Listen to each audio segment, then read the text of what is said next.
I am Dietmar Doering, engaged in Sri Lanka for the last 37 years and presently the CEO of the Asian German Research Institute.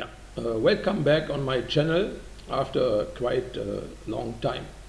Today I have an important message for all Sri Lankans who are involved in tourism, and especially also those who are involved in tourism policies such as Sri Lanka Tourist Development Authority and also the Sri Lanka Tourism Minister, but the entire leisure industry. I'm talking about the caution notices, which once in a while are publicized in various government websites. So I'm referring now, since I'm a German, I'm referring to the German Auswärtige Amt, that is the Foreign Ministry, which describes Sri Lanka and categorizes Sri Lanka as whether it is safe enough to visit.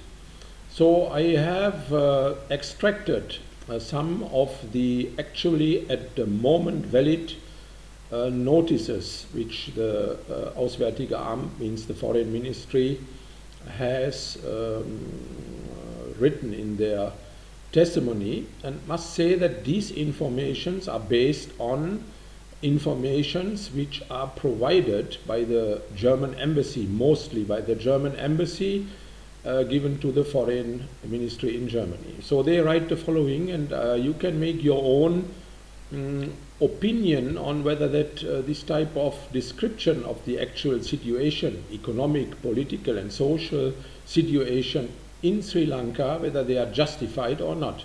I leave it up to you, but I give a few hints here and there. So they have one topic which you can see also now here in this link, talking about the economic crisis in Sri Lanka. So the original translation one-to-one which I did: due to the difficult supply situation, unnecessary trips to Sri Lanka are generally discouraged. So what does that mean? Due to the difficult supply situation, unnecessary trips to Sri Lanka are generally discouraged. So that is a clear warning.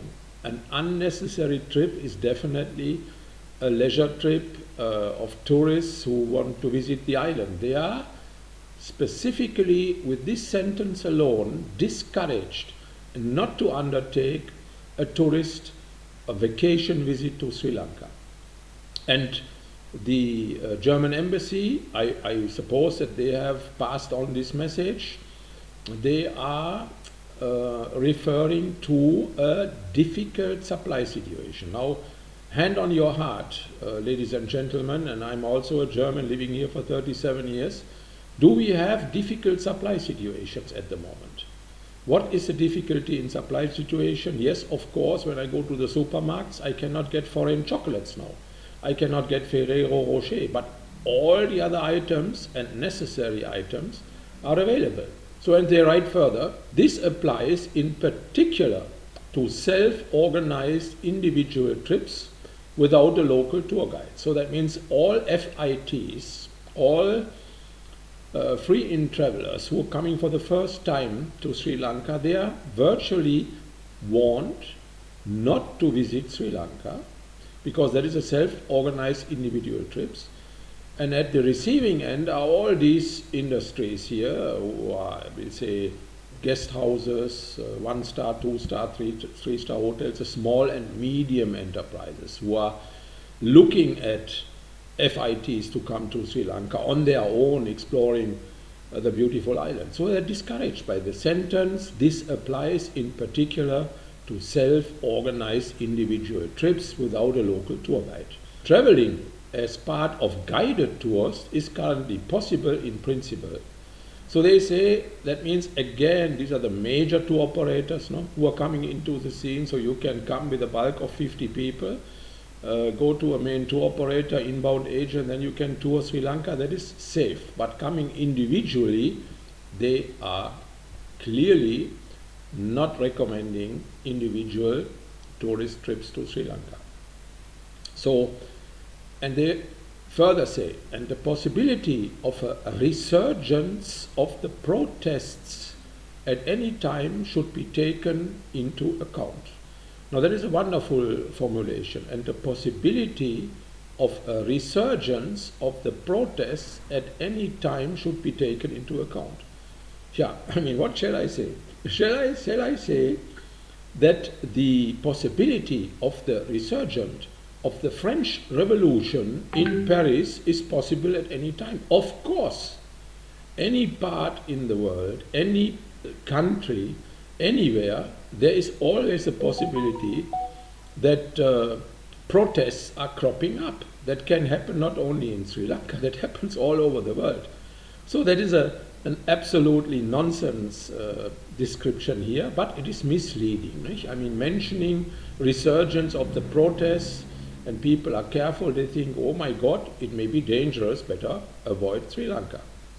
So, and they say further, especially outside of the capital of Colombo, medical care is not fully guaranteed due to drugs shortages. Which means, in other words, if you travel out of Colombo, somewhere in the beautiful scenic areas, up country or wherever, your life is in danger, because these pharmacies there, they might not have the full stocks of drugs. Ridiculous. As you know, now we have all the pharmacies here, they have the essential drugs. And we know that special drugs are in short supply. That is no secret. But to make that as a principal topic is discouraging tourists in general to consider Sri Lanka. Further, it becomes even more worse, referring to terrorism. So the headline in this warning caution notice is terrorism.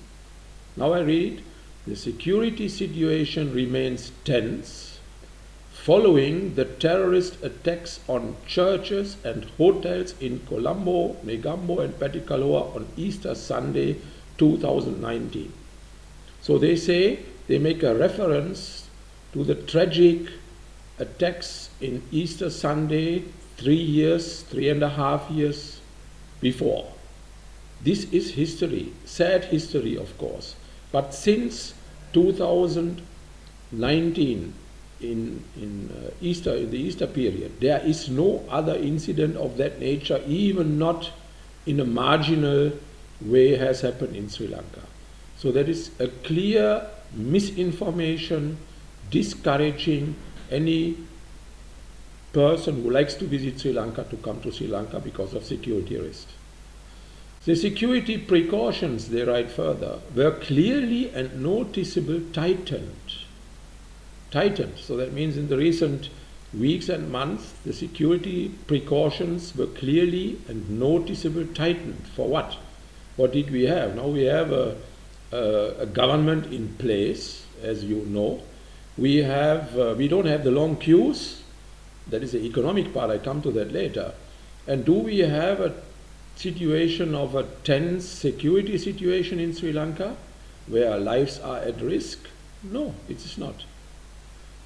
And they say, and the presence of the security forces has increased nationwide. I didn't see them. I don't know whether you saw them. They say further, avoid public places as far as possible. And I'm referring, this caution notice is valid since October this year, and it is still in place. So avoid public places as far as possible. For what reason? Do we have any danger build up on public places? No, I didn't see. On crime, now it comes to crime. Violent crime is most common within local communities. What does that say? Violent crime is most common with local communities. That means we have every day fights in the villages, numerous cases delivered in emergency vehicles to the hospitals. It's like a civil war scenario what they are describing here. Foreigners, especially women traveling alone or in small groups, are occasionally affected by violent and even sexual assaults, also in tourist centers. And in some cases, drugs or knockout drops are administered via drinks. Yeah, hell of a thing. Now these things happen all over the world. And all over the world you have also sexual assaults. And I say in my country, in Germany, we have numerous every weekend. And also in tourist centers. Of course you have that in tourist centers all over the world. But here in particular, foreigners, especially women traveling alone or in small groups, are occasionally affected by violent and sexual assaults. Couldn't they have said that the majority is not affected by that? That 99% of all female tourists who are coming here, they can travel and they will not experience near any of these described situations here. Further, they write about crime. There are increasing burglaries in hotels and guest houses. That happens also. Increasing burglaries in hotels and guest houses. So what is the margin of an increment here? What are we talking about?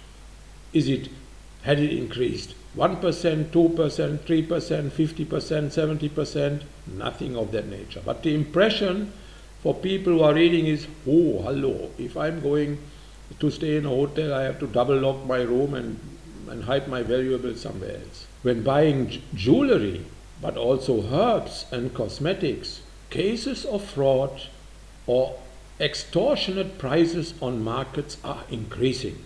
Yeah. That is also a worldwide global phenomenon that you find that all over the world. Of course, there are fraudulent acts happening all over the world. But here it is written, in Sri Lanka, these type of actions are increasing, of course. The country is more going to the dogs by the day. No? Nature and climate, and that is my special thing because I'm writing a research work with the University of Colombo, and that is my main topic. I'm writing about the misnomer off-season and the misconception of off-season, which is hampering Sri Lanka's tourism in a big way. Now they write here about nature and climate. There is a tropical, humid, hot monsoon climate. Also a tropical, a humid, hot monsoon climate. These three words, tropical, humid, hot monsoon climate. When you read that in a row, you will say, my God, I cannot survive this tropical, humid, hot monsoon climate. What do we have right now here or throughout the year? We have a moderate 28 to 29 degrees Celsius temperature. What is the humidity here? We have sometimes 60, 70%, same like in Frankfurt in August. So, and what is hot monsoon climate? That doesn't match at all. If monsoon is there, then it is raining, then the temperatures go down. So totally irrelevant, unjustified, and there is no scientific relevance to that what is written there. It only creates resistance and disliking to travel to Sri Lanka. No, and the final one is here for you. For overland travels, rail is preferable to public buses. Now it comes, which are often involved in serious accidents due to reckless driving. Yes, of course, I experienced that also. These overland buses, they're driving fast and there are accidents also. But what is the meaning often involved? What does that implement? And what kind of an impression people have when they read that, say the foreigners, the Germans, oh, I cannot use a bus. If I use a bus, my life is in great danger. So my Sri Lankan friends, especially all those who are involved in the leisure tourism, as we do, you have to do something on that. You have to go to your parliamentarian, you go to your MP, you go to the Minister of Tourism, go to the Ministry of Foreign Affairs and say that cannot stand. So what's the point if we, all who are connected to promote Sri Lanka as a tourist destination, if we are confronted with this type of irrelevant, misleading informations? They are not relevant to the ground situation here in Sri Lanka. So that means I ask all of you, stand up, speak to your MP and say that has to be taken out or it has to be reformulated related to the factual ground situation. And that cannot be done by people who are sitting in the air-conditioned offices in the German embassy who are writing this stuff. I don't know from where they get this information. They should go around and find out. Are these information based on Sri Lanka police statistics? I doubt. Or on the weather department here? I doubt. So please take up your arms and make Lanka great again. I wish you all the best, and definitely I come back. With best regards, Dietmar Doering from Maravilla, northwestern coast of Sri Lanka. Goodbye.